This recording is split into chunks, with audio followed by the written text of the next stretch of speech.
Good morning. Let us start the discussion on the proximal tibial fractures today. And before that, let us start with the prayer first. Om Sahana Bhavatu Sahano Bhunaktu Sahaviryam Karvavahai Tejasvinavaditamastu Ma Vidvishavahai. Om Shanti Shanti Shanti.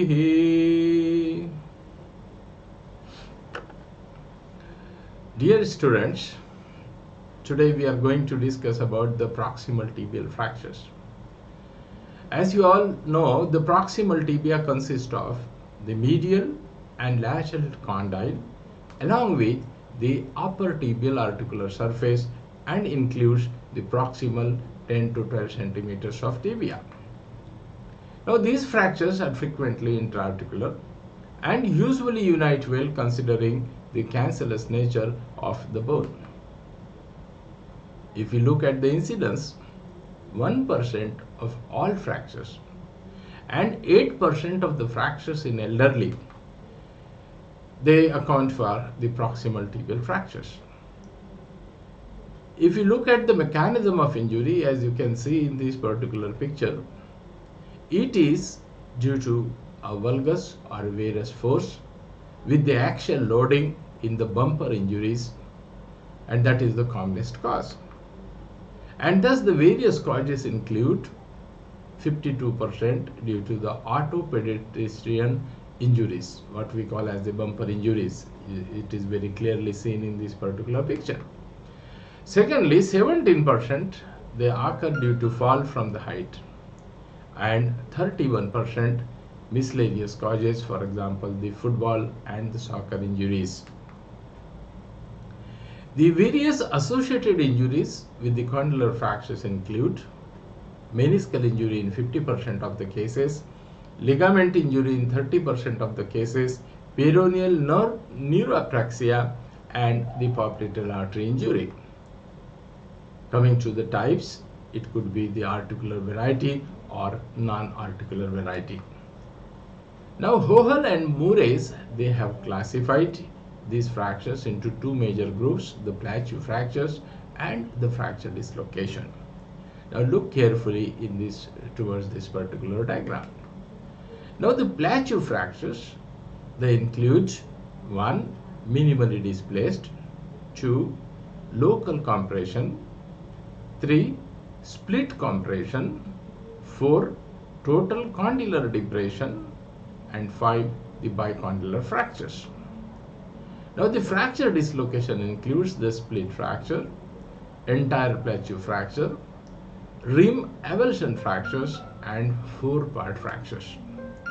Now in fracture dislocation, the soft tissue injuries produce instability and requires surgery.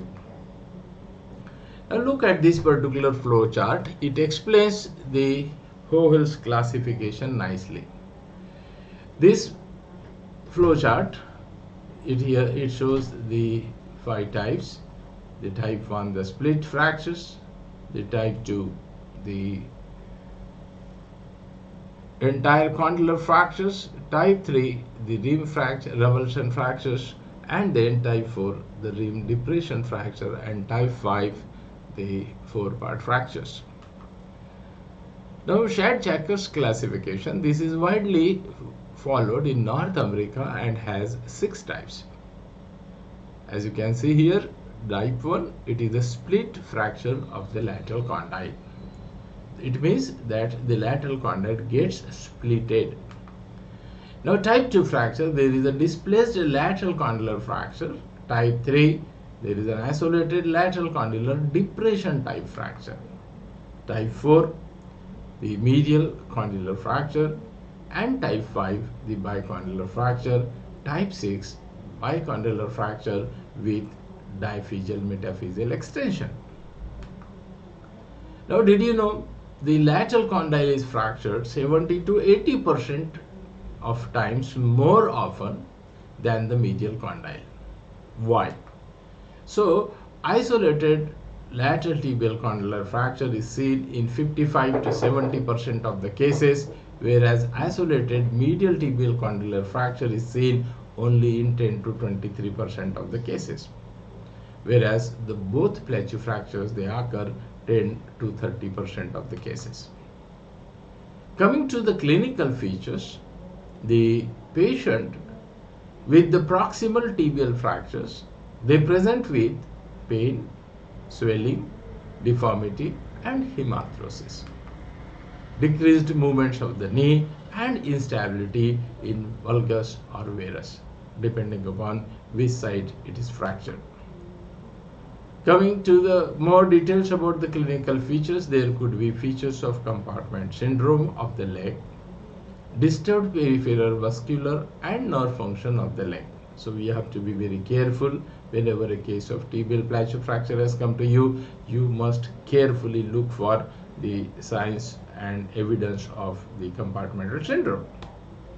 Investigation wise, the routine AP and lateral view of the radiograph of the knee helps to demonstrate majority of the tibial condylar fractures. Oblique view may be required to localize the fracture sometimes, and to study the depth of depression, the CT scan is an excellent, but the 10-degree caudal plateau view also helps. Now you can see how the 10-degree caudal plateau view is taken. This particular diagram shows it very clearly. Now to know the knee ligament injuries, valgus or the varus stress films are also required. Now the first picture shows how the valgus stress is applied and the medial joint opening is seen. You can see that on the right side there is 10 mm of opening medially, whereas on the left side it is only 6.2 mm. So it suggests that there is an injury to the right medial collateral ligament. Now further investigation includes aspiration of the knee joint. Now aspiration may reveal the blood or fat. If fat is present, it indicates intra-articular fractures. Now angiography, if pulses are feeble or absent, may also be required as and when it is necessary. Now coming to the management part, we should remember the aim of the management. The first aim is to produce a knee that extends fully and flexes to at least 120 degrees. Second, our goal is to restoration of the normal articular surface and ligament repair are both important in preventing the late instability. Now the conservative treatment includes, now this is particularly indicated for the tibial plateau fractures with less than 4 mm of depression or displacement. Now undisplaced fractures, above knee POP cast with 5-degree flexion or a cast bracing is used. Now in displaced fracture, close reduction with or without the skeletal traction and with a long leg cast is also used. In depressed fracture, for less than 8 mm depression, above knee cast, and for the depression of more than 8 mm with a larger split fragment, the skeletal traction can be utilized for the reduction as shown in this particular diagram. Now, surgical treatment for more than 8 mm with the small split fragment, open reduction and internal fixation is done with the bone grafting after elevation of the depression. Do you know what is new in the treatment of tibial condylar fractures?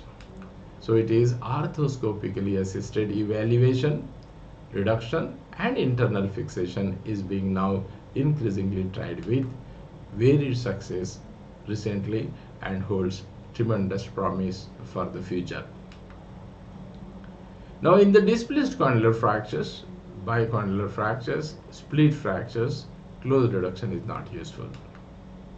And hence open reduction and internal fixation with either a cancellous screw, single or dual, buttress plating are the time-tested methods.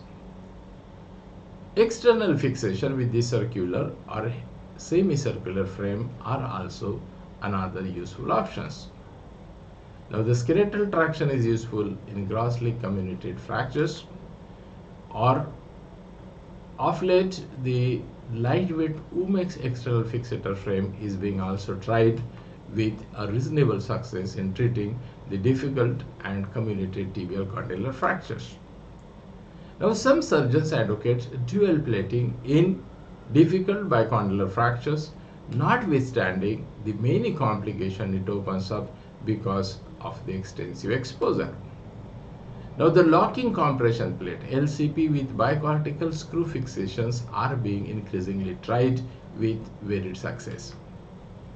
Now, the complications include the deep vein thrombosis, compartment syndrome, peroneal nerve palsy, popliteal artery laceration, non-union, which is of course rare, malunion, and degenerative arthritis. Now, do you know what is floating knee? Well, it is an ipsilateral fracture of lower end of femur and upper end of tibia as shown in these particular X-rays. Now, it is usually compound, floating knee. It is usually associated with vascular injuries and surgery is the treatment of choice. With this, we end here. Thank you. Thank you for visiting my YouTube channel. Please do like it, subscribe it, and share it with all your colleagues. Thank you very much.